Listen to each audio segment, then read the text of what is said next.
Hello, everyone. Today I'm going to be talking about possibly the most ickiest thing in all the world, and that is having those uncomfortable conversations.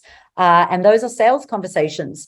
And believe it or not, this is actually for service-based businesses, many coaches as well. But however, product-based businesses can use it as well because they have to speak or have those conversations with B2B, so business to business companies as well. If they're trying to get their products into a store, they would need to have these conversations as well. So if that's you, you're in the right place. And in my experience, if you're bad at something, you don't avoid it, you learn and you get better and you practice and you take action on it.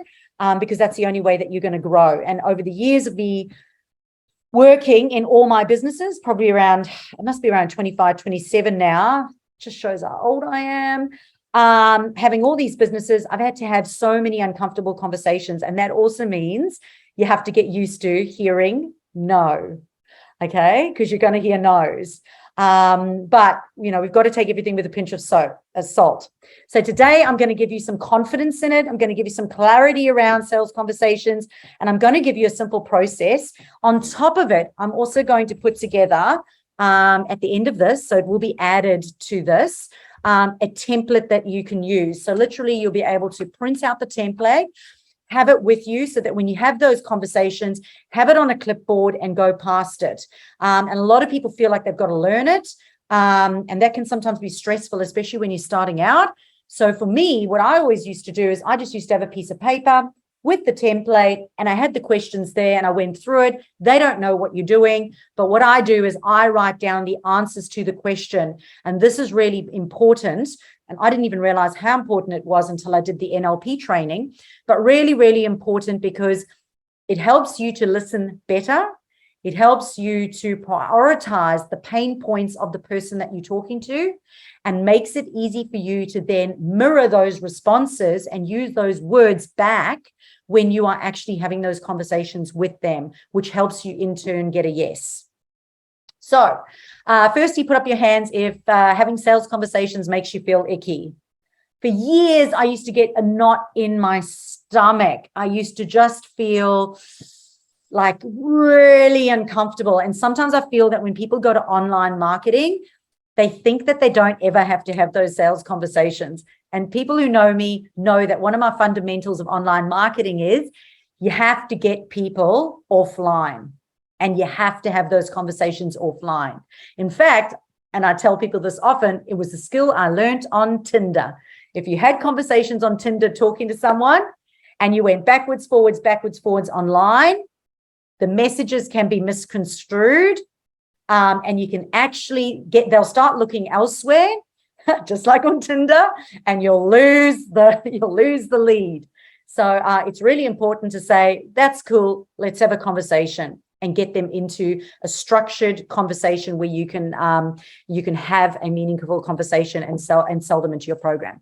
So firstly, these are two of the biggest things that really help me. And the first thing is understanding that you're not selling when you are servicing, when you are actually servicing someone, meaning that if the person that you're talking to has a problem that you can solve for them, and they are actually wanting that problem solved, then you are servicing them. You're actually helping them. You're not selling to them. So every time I go into a sales conversation, I remind myself that the person that's in front of me, because I have qualified that person and ensured that they are the right person. So for example, Tara's not going to sell a mattress topper, a caravan mattress topper to someone who doesn't have a caravan.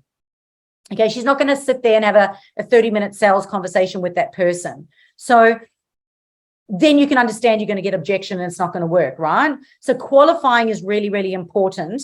But when I know that I've gone through the qualification process, I make sure that I'm in front of the right person, I'm now not selling. I'm actually offering a solution to the person and I can help them. And that makes me feel better, especially because one of my love languages is acts of service. And it's something I'm really passionate about, helping other people. So if you're passionate about it, it's not selling, it's servicing when you're in front of the right person and you can solve you can solve their problem. So secondly, and this was something that I learned probably more recently, which was probably around 5 years ago, was before those sales conversations, I used to get a knot in my stomach, right? Because I get all these people booking in to have these conversations with me, and we've qualified them, we've asked them questions, and there is another whole training on how to do that.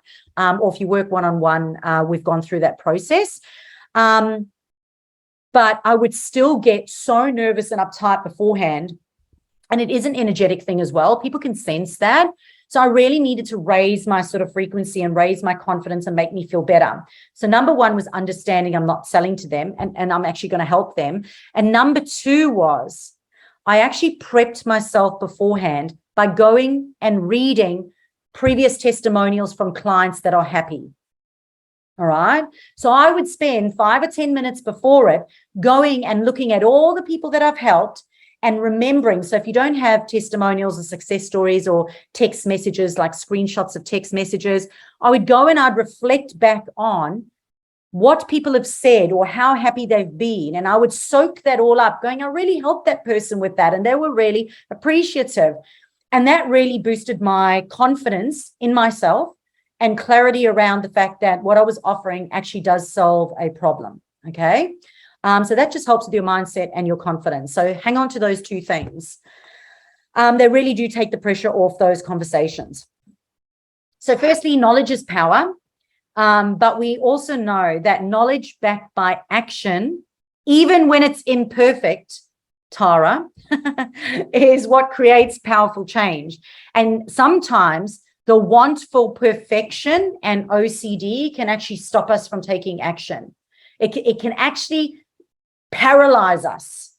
Okay. Now, I have to say, I'm not really that person because I'm an activator. I've done the Gallup strengths test, and activators jump in and figure things out along the way. But I completely understand that many of you may not be activators. So I'm here to empower you and to let you know that if you just keep learning and learning and learning and learning, and you keep doing sales training and you keep learning and listening and watching replays, but you don't take the action, you're never going to get the clarity that comes with taking action. You're never going to get the learnings that come from taking action. You're never going to get the experience and the enhanced confidence that you get from having taken action, because it's in the taking action that all of that is learned. Okay. So with this understanding that clarity and confidence happens by taking action, this is where I'm going to set you that task of, and write it down. I want you to write down 1, 2, 3, 4, 5. I want you to write down 1, 2, 3, 4, 5 people in your inner circle or your outer circle, or who you've been connected with, that has at some point expressed the problem that you solve through a product or a service, or who you know would benefit from stocking your product and they have expressed some sort of interest, or you know that they would benefit and would be potentially interested in having a conversation with you. And write down 1, 2, 3, 4, 5, and either do it right now if names are coming to your mind, or over the next week, before next Monday, commit to, what's it called? Cherry in a bullseye. Do you call that here? I don't know. I'm from South Africa. Who knows? A cherry in the bullseye, the cherry, and go, right, I'm going to target those 5 people over the next week. And I'm going to make it my goal that over the next week to have 5 sales conversations following Chantel's learning, so that I can gain experience, gain clarity, and really get the learnings from having practiced that, because that's the only way that you can get better. All right. And then I want you to put it in your diary and I want you to go do it. All right. Because if it's not in the diary, it doesn't happen. Monday morning today, feeling stiff as anything, been away camping for the last week. I'm so stiff and sore. And it's like, if I don't get back into the gym today, it's never going to happen. So you book it in the gym, you book it in your diary, and you just make it happen. And you just show up. And yes, wasn't my best day ever, but it was my first day back, as opposed to I'll do it tomorrow. Okay, so book it in your diary. All right, cool. So if it's something that is beneficial to that person, and if they're open to discovery, so if it is beneficial to that person And if they are open to discovery, so if somebody doesn't want your help, it doesn't matter. And I learned that in the fitness industry. Even though I had somebody who might be, 20 kgs overweight, and I would say to them, you have to join the gym. You have to join the gym. You have to be so good for you. If they weren't open to change, you cannot, no matter what you say or do, it's not going to happen. They have to already have the mindset that it is going to be benefit and that they're open to change and something new. And if you are in front of that person and they are open to the discovery and you have the right offer for the person that's in front of them. So today's not about the offer. Today's just about the sales process. But remember, the offer has to be right. So watch back the training from 2 weeks ago about coming up with your offer and making sure your offer is right for that person. And it's valuable. So good that they can't say no to it. And then I don't want it to freak you out, but your chances of success of getting a yes is 2 in 5. If the person is right, if the offer is right, the person is right, the offer is right. So you've got nothing to lose by trying 5 different people, and you should only get a 30% success rate, a 30% success rate. So 1 in 3. So really 1.5 people you should get out of your 5. So why am I telling you that? Because when you hear no or you get objections, it's okay. But you're going to get better and better with the process. But if you don't do it, you're going to get nowhere. Okay? So write down 5. I want you to attack 5 this week, following this process exactly as it is so that you can refine it, get better at it, and appreciate the learnings from it. Now, don't want you to freak out, but if you are selling people into group programs, okay, and the leads are less nurtured, more colder, they're not as hot, then your success rate is only 10%. So if you're trying to sell one-to-many, so for example, like in a webinar, your success rate is 1 to 10. However, it is a longer process and nurturing and touch points is a lot more relevant, okay, which is another conversation. So some things to look at if you're getting a lot of no's. If you're getting a lot of no's, you've got the wrong offer. It's not valuable enough. Sometimes it's the wrong price, and often it can be actually too little. Or often it's the wrong audience. The person that you've offered it to is not the right person. They don't have the mindset, they don't have the money, or they don't have the problem that you can solve. Okay. Something else you can do is introduce scarcity so that they act now and they avoid procrastination, because people always go, I'll do that tomorrow. So FOMO, including FOMO, is really important to help them avoid procrastination. And then also give them a reason to take action right now. So we have to use some language like, how soon do you want to get that result? How soon do you want to get that result?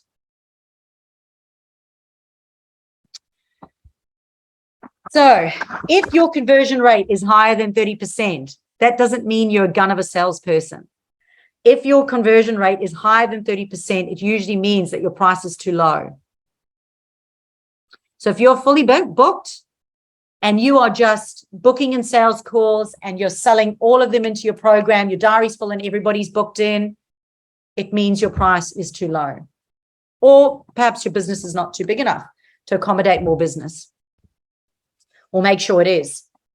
All right, so we're going to follow this simple sales process, which will simply help you to get more sign up or sales, or have those B2B conversations if you're trying to get your products into a store. Now, I also want to let you know that on the blog, on the website, so chantelgirardi.com.au/blog, or I think it's free resources, then blog, there is other resources. There are other resources. There is the NLP sales process resource, and there are there is other content on there as well that you can access. So make sure that you check that out as well if this is a particular area that you are wanting to work on. So number 1, start with the people that you know. your circle of influence. It drives me incredibly nuts when people start shooting out miles away. In fact, something I learned was, especially if you're online, go within a 50-mile radius, even if you want to get the entire world. Get really good in a 50-mile radius. There are people that know you. Word of mouth referrals are huge. Referral partners, get really strong in that 50-mile radius before you start going out and starting and shooting far away. But yes, you do need to start with your family and friends. And that doesn't mean spamming them or trying to sell to them. It means simply asking them, hey, I've just developed this thing for this person. Do you know anybody? Because I'm looking to have a couple of conversations this week with people. Do you know of anyone struggling with that? Because if you know they'd be open to a conversation, could you connect me? A lot of you know that one of my favorite words is ask. Just like today, I asked you to ask who you want to be connected with. Ask, not ask. Ask is one of my fundamentals. So make sure that you are asking your family, your friends, people in your immediate circle and network. Who do you know that likes this, and could you help me? So immediate circle of influence, and other people sort of in that who have your ideal clients, so like referral partners. So this is potentially something that you could say, and I've scripted all these words and written them in a template for you. You know, you said to me that you had a problem with this. Well, I now have a solution for that. It will take me around 30 minutes to run through the details. Would you like to get together so I can show you how I can solve that problem for you? Now, if they're the wrong person, they're going to say no, right? And that's okay. Get used to hearing no. I want you to have 5 sales conversations this week. So number 2 is when the person is sitting in front of you, and there is a couple of steps before this because there should be a qualification process. I'm just going to briefly, I have to go over it with you. You have to make sure that you ask some qualifying questions. You're not going to go and say to the wrong person that, because you don't want to be having sales calls that of people who want freebies. And the example is when I first started, I used to do a free Facebook health check. Okay. And my diary was full. Everybody was doing a free Facebook health check. I was going onto the call and people would say, I don't want to buy anything from you. All I want to know is how healthy my Facebook profile is. That's all they wanted to know. Okay. So now in the qualification process, when they go to book a call in, I ask, what are you looking to achieve in your business? How many clients do you want? What was your revenue that you made last year? How many clients do you currently have? So what happens is I'm eliminating the time wasters. And there's one question. Are you willing to invest? Are you willing to invest right now to solve that problem? And what happens is you've got a lot less time wasters coming in and you've got more of the right people booking in for those conversations, because you don't want to be having those conversations with the wrong people, with people who aren't willing to invest. Okay. Of course, then you've got to make sure that you are sending them reminders, perhaps even a show-up sequence of emails or text reminders to make sure they do show up for those appointments. And that's, again, that's a whole email marketing strategy. So that's another whole conversation. But when they do show up, you're going to sit down and you're then going to go through and have a meeting agenda, and you're going to spend 5 minutes just building rapport. So just to catch up, how are the kids? How's the family? How's the weather? But if it gets too long, it can get a bit awkward. So you want to make sure that, that you don't allocate sort of more than 5 minutes to do that. Also, you don't want the person sitting there going, when are they going to get to the crunch? Like, I came here for you to solve my problem and now you're just time wasting. So use your intuition around that, and then get into it. So the second part is, as soon as you feel like it's getting a bit awkward, or, stop it and then pre-frame the meeting or the agenda by saying something like, remember you were talking about this problem a while ago. Well, I've got some thoughts around a solution for you. But before, I'd really want to understand where you're at right now. And I want to get really clear on what you're wanting to achieve. And I'd love to talk more in detail about what you are wanting, in your business, or and for the B2B space, it would be around, are you wanting more sales? Are you wanting to add a new product to your store? Are you wanting some add-ons? So it would be more around that. And what are the things that are holding you back right now or getting you in the way from achieving that? And if I can't help you with that, I'll refer you on. So letting them know that you are okay if you're not the right person for them. It kind of takes the pressure off the conversation. And if I can't help you with that, I'm happy to refer you on. However, if I can, I'll offer you a solution. And don't worry, I have this all scripted, so you will have that. You'll have that script. And then you're going to spend about 10 to 15 minutes on the discovery phase. And question 1 is reality. Tell me about your situation right now and what is going wrong. And again, as I said, you can have this on a clipboard, have it there, and you can actually have the question written down so you don't forget it, and you can write notes and take notes. And because I'm a bit of a talker and a problem solver, this really helped me when I worked with a sales coach. They said write down important keywords because you can actually mirror them back. But it helped me to listen and not interrupt, because you really want them to get invested in the storytelling of it. So question 2 is results, and it's about closing the gap. Tell me what you really want, all your dreams and goals in a perfect world. Okay. And ask them questions and get them to indulge in it. Question 3 is roadblocks. So what are the roadblocks that are stopping you right now? And what else? And what else?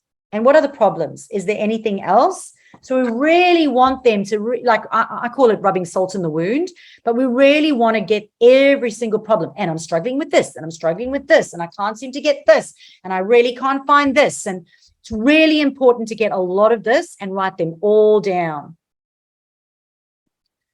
The question 4 is reaffirming.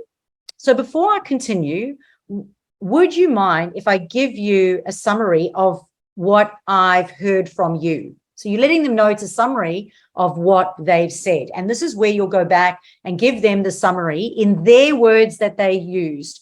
Am I right in saying that you said your biggest problem was, or you are struggling with? Am I correct in saying that you said, so you're putting it on them now to say, am I correct in saying that you said this? All right. So it's what they said. It's their words. You're struggling with this. You're battling with this. You really want that. Is this right? Is there anything else? And what happens is suddenly they think that you understand them and they're feeling connected to you, and the connection is built, and they kind of see you as a bit of a savior for their business already. So the next question you'd say would be, okay, I have a few more questions, and then I'm going to share with you some really cool stuff. Okay. And question 5 is importance. So Bob, you told me all this stuff, but what I want to know is how important is it for you to get this result? Say out of 1 to 10. So out of 1 to 10, how important is for you to solve all those problems that you've just told me? All right. And what we're wanting now is above 7. So 7 plus. So 7 pluses is really going to help you. If it's anything under a 7, potentially they're the wrong person. They have the wrong mindset. It's going to be a lot harder to close. So potentially you could go back and you could ask them a few more problems and go, oh, okay, it's not really important to you right now. And this has happened to me before, where it was a lady who, like, her business wasn't that important to her. It was just like a play business. Making money wasn't important to her.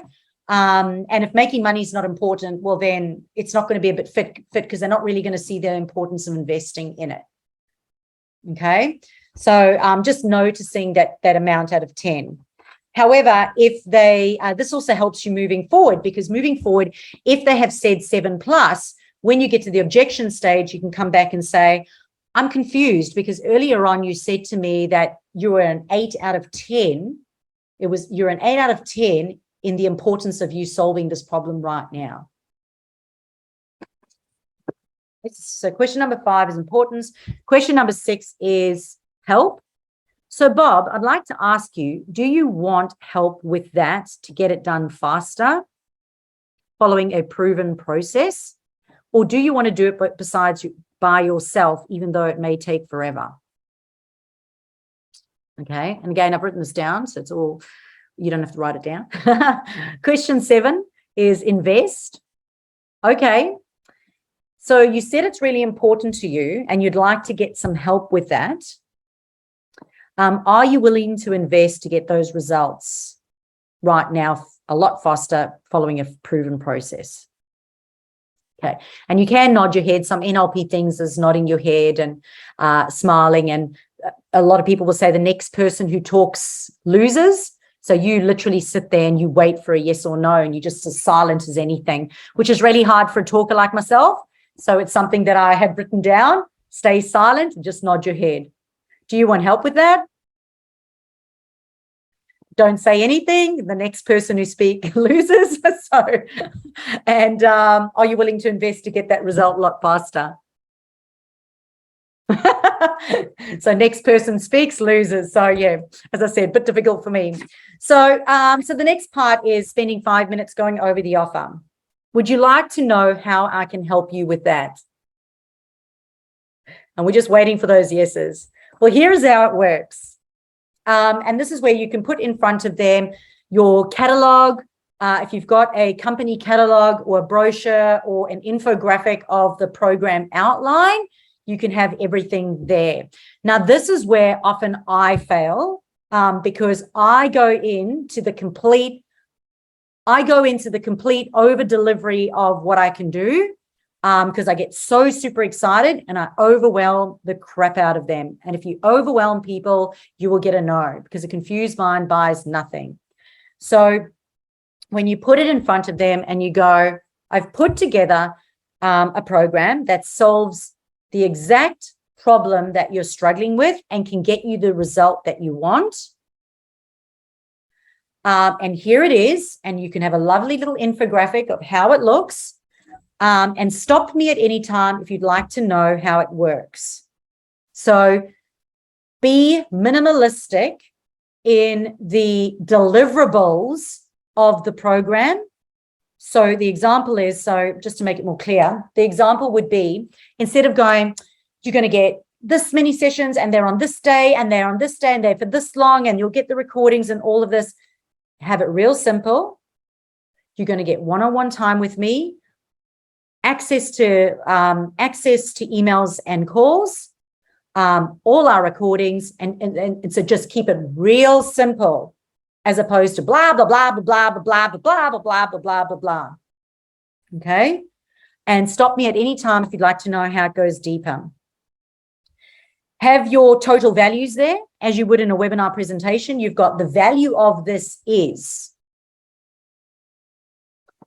But the price today is. And of course, then you could have your upfront offer, your direct debit offer, and there is some more training on how to actually deliver that part at the end.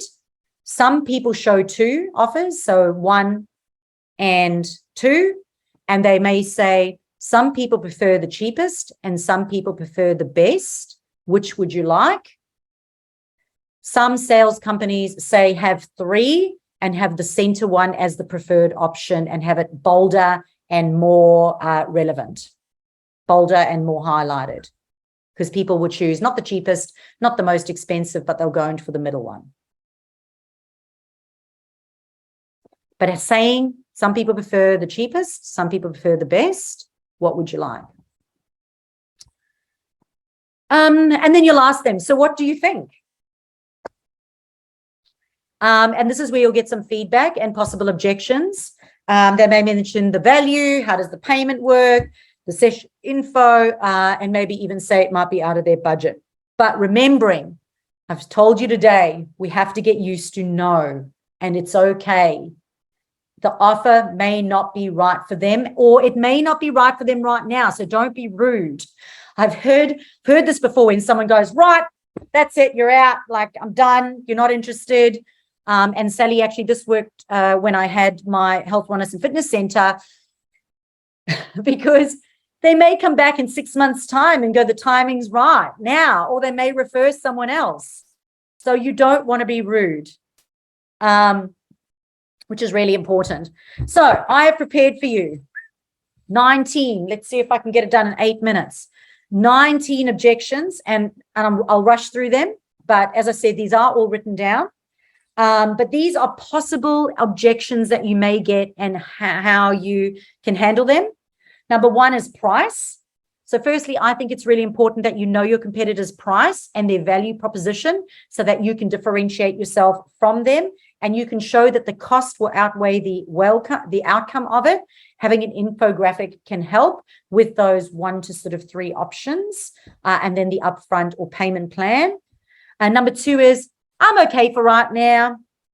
And this is where you want to refer back to the pain of the problem using their words, and show them the solution that your outcome can actually deliver.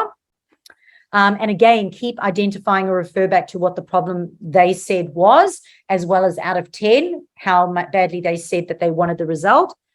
Number 3 is they may be fearful of the work involved or change. Some people are just scared of change. Greg, this may apply to you, where they go, I'm just scared of change. I just don't want to, like they're scared of the ongoing, the process.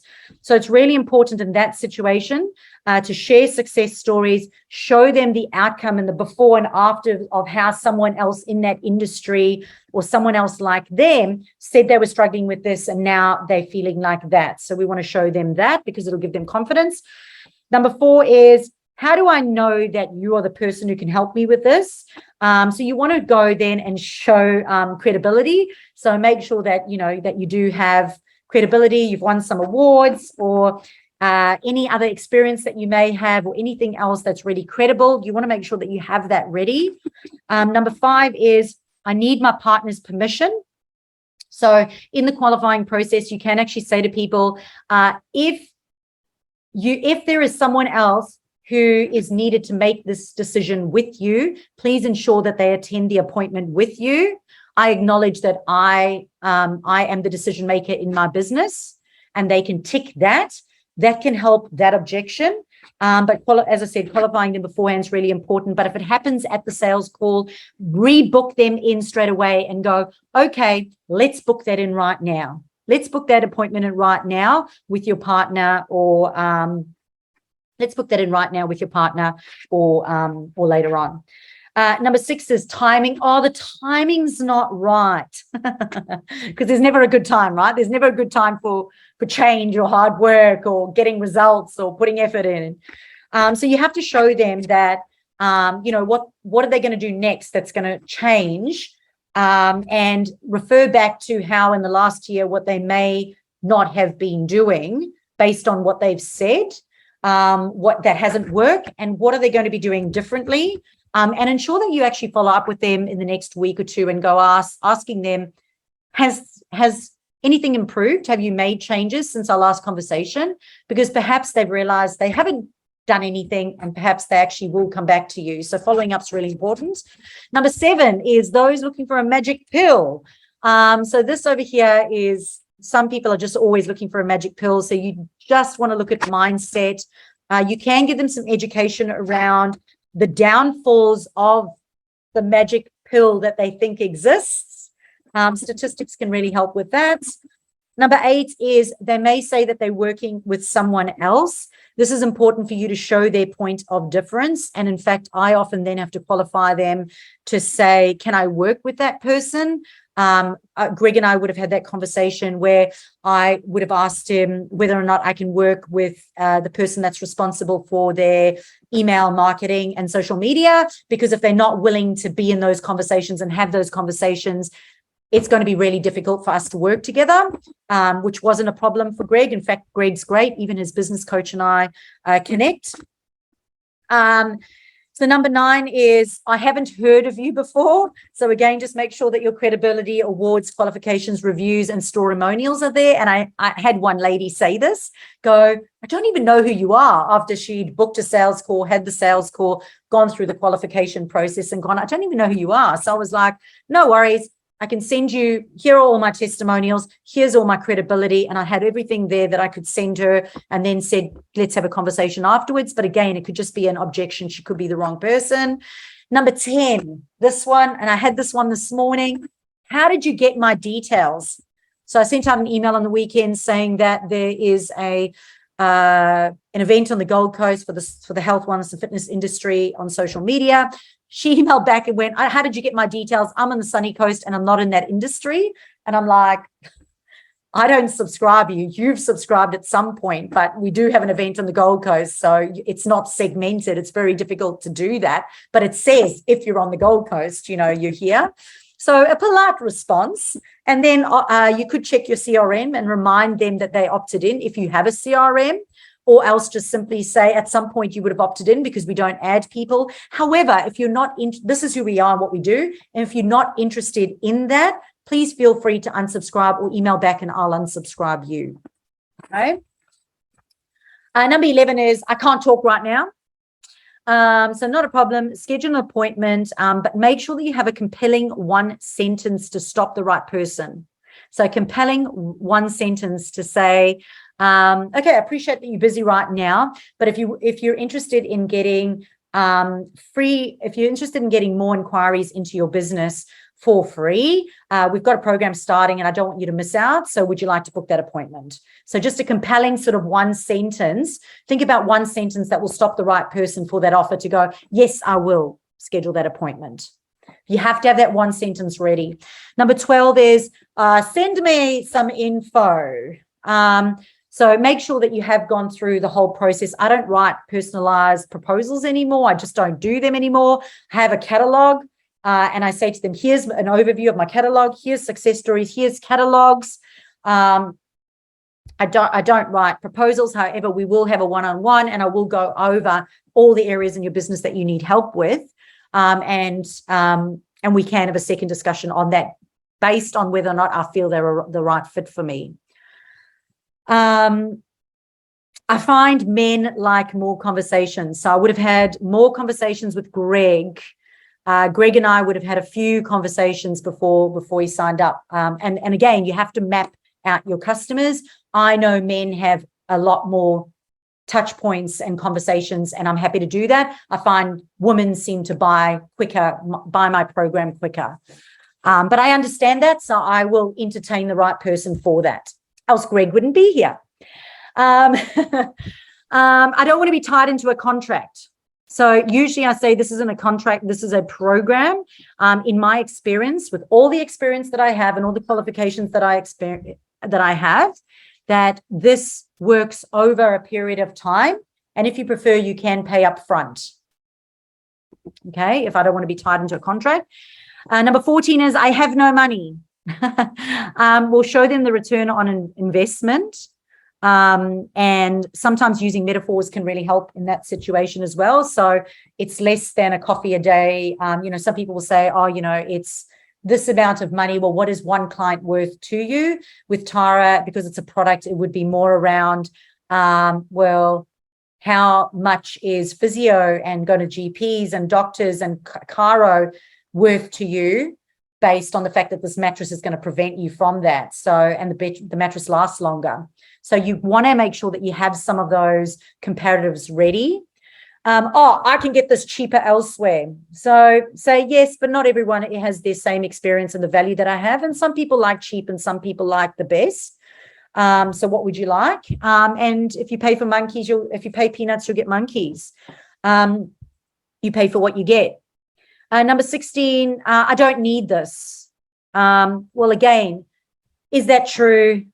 What do they really believe? Do they really believe they don't need this? You would have gone back to out of 10, what did they say that they needed? They would have gone through all their problems so you can mirror those back to them. 18 is it sounds too complicated. And this has happened. And what I've realized from an NLP is some people need a visual representation, others need to hear it, others need to feel it. So you want to make sure that you are paying attention to how they actually need to do, how they need it. Like I said, men need longer, they need more conversations. That's okay. So you just want to make sure that if it sounds too complicated for them, that you dumb it down, meaning that basically I'm just going to solve these problems for you. Don't get so caught up in the how, but just in the what, not the how, so that you prevent overwhelm.